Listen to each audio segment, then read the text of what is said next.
యెహెజ్కేలు గ్రంథము 24వ అధ్యాయము. 9వ సంవత్సరమున 10వ నెల 10వ దినమున యెహోవా వాక్కు నాకు ప్రత్యక్షమై ఈలాగు సెలవిచ్చెను. నరపుత్రుడా, ఈ దినము పేరు వ్రాసి ఇంచుము. నేటి దినము పేరు వ్రాసి ఇంచుము. ఈ దినము బబులోను రాజు యెరూషలేము మీదికి వచ్చుచున్నాడు. మరియు తిరుగుబాటు చేయు ఈ జనులను గూర్చి ఉపమాన రీతిగా ఇట్లు ప్రకటింపుము. ప్రభువైన యెహోవా సెలవిచ్చినదేమనగా, కుండను తెచ్చి దానిలో నీళ్లు పోసి దానిని పొయ్యి మీద పెట్టుము. తొడజబ్బ మొదలగు మంచి మంచి ముక్కలన్నీయు చేర్చి అందులో వేసి మంచి ఎముకలను ఏరి దాని నింపుము. మందలో శ్రేష్టమైన వాటిని తీసుకొనుము. అందున్న ఎముకలు ఉడుకునట్లు చాలా కట్టెలు పోగు చేయము. దానిని బాగుగా పొంగించుము. ఎముకలను చాలునంతగా ఉడికించుము. కాబట్టి ప్రభువైన యెహోవా సెలవిచ్చినదేమనగా, నరహంతకులున్న పట్టణమునకు శ్రమ. మడ్డిగల కుండ, మానకుండా మడ్డి గలిగియుండు కుండ నీకు శ్రమ. చీటి దాని వంతున పడలేదు. వండిన దానిని ముక్క వెంబడి ముక్కగా దానిలో నుండి తీసుకొని రమ్ము. దాని చేత చిందింపబడిన రక్తము దానిలో కనబడుచున్నది. మట్టితో దాని కప్పివేయునట్లు దానిని నేల మీద కుమ్మరింపక వట్టి బండ మీద దానిని చిందించెను. కావున నా క్రోధము రానిచ్చి నేను ప్రతీకారము చేయునట్లు అది చిందించిన రక్తము కప్పబడకుండా దానిని వట్టి బండ మీద నేనుండనిచ్చితిని. ప్రభువైన యెహోవా సెలవిచ్చినదేమనగా, నరహంతకులున్న పట్టణమునకు శ్రమ. నేనును విస్తరించి కట్టెలు పేర్చబోవుచున్నాను. చాలా కట్టెలు పేర్చుము. అగ్ని రాజబెట్టుము. మాంసమును బాగుగా ఉడకబెట్టుము. ఏమీయూ ఉండకుండా ఎముకలు పూర్తిగా ఉడుకున్నట్లు చారు చిక్కగా దింపుము. తరువాత దానికి తగిలిన మష్టును మడ్డియు పోవునట్లు అది వేడి అయి మెరుగు పట్టు వరకు వట్టి చట్టి పొయ్యి మీదనే ఇంచుము.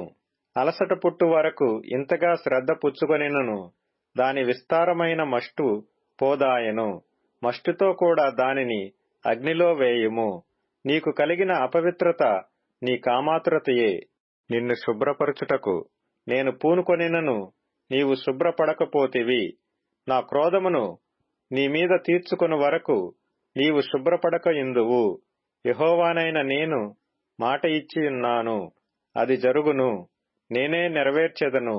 నేను వెనుక తీయను, కనికరింపను, సంతాపపడను. నీ ప్రవర్తనను బట్టియు నీ క్రియలను బట్టియు నీకు శిక్ష విధింపబడును. ఇదే యెహోవా వాక్కు. మరియు యెహోవా వాక్కు నాకు ప్రత్యక్షమై ఇలాగ సెలవిచ్చెను. నరపుత్రుడా, నీ కన్నుల కింపైన దానిని నీ యొద్ద నుండి ఒక్క దెబ్బతో తీసివేయబోవుచున్నాను. నీవు అంగలార్చవద్దు, ఏడువవద్దు, కన్నీరు విడువవద్దు. మృతులకై విలాపము చేయక నిశ్శబ్దముగా నిట్టూర్పు విడువుము. నీ శిరోభూషణములు ధరించుకొని పాదరక్షలు తొడుగుకొనవలెను. నీ పెదవులు మూసుకొనవద్దు. జనుల ఆహారము భుజింపవద్దు. ఉదయమందు జనులకు నేను ప్రకటించితిని. సాయంత్రమున నా భార్య చనిపోగా ఆయన నాకాజ్ఞాపించినట్లు మరునాటి ఉదయమున నేను చేసితిని. నీవు చేసిన వాటి వలన మేము తెలుసుకొనవలసిన సంగతి నీవు మాతో చెప్పవా అని జనులు నన్నడుగగా నేను వారితో ఇట్లంటిని. యెహోవా వాక్కు నాకు ప్రత్యక్షమై ఈలాగు సెలవిచ్చెను. ఇశ్రాయేలీలకు నీవీలాగున ప్రకటింపుము. ప్రభువైన యెహోవా సెలవిచ్చినదేమనగా, మీకు అతిశయాస్పదముగాను మీ కన్నులకు ముచ్చటగాను మీ మనస్సునకు ఇష్టముగాను ఉన్న నా పరిశుద్ధ స్థలమును నేను చెరపబోవుచున్నాను. మీరు వెనుక విడిచిన మీ కుమారులను కుమార్తెలను అక్కడనే ఖడ్గము చేత కూలుదురు. అప్పుడు నేను చేసినట్లు మీరునూ చేయుదురు. మీ పెదవులు మూసికొనక ఇందురు. జనుల ఆహారమును మీరు భుజింపక ఇందురు.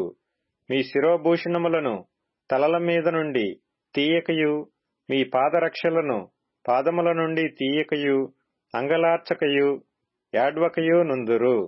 ఒకరినొకరు చూచి నిట్టూర్పులు విడుచుచు మీరు చేసిన దోషములను బట్టి మీరు క్షీణించిపోవుదురు. యెహెజ్కేలు మీకు సూచనగా ఉండును. అతడు చేసినదంతటి ప్రకారము మీరునూ చేయుదురు. ఇది సంభవించినప్పుడు నేను ప్రభువైన యెహోవానై ఉన్నానని మీరు తెలుసుకొందురు. నరపుత్రుడా, వారి ఆశ్రయమును అతిశయాస్పదమును వారికి కన్నులకింపైన దానిని వారు ఇచ్చయించు దానిని వారి కుమారులను కుమార్తెలను నేను తీసివేయు దినమందు నీకు సమాచారము తెలియజేయుటకై తప్పించుకొని వచ్చిన ఒకడు నీ యొద్దకు వచ్చును. ఆ దినముననే నీవికను మౌనముగా ఉండక తప్పించుకొని వచ్చిన వానితో స్పష్టముగా మాటలాడుదువు. నేను యెహోవానై ఉన్నానని వారు తెలుసుకొనున్నట్లు నీవు ఈ రీతిని వారికి సూచనగా ఉందువు.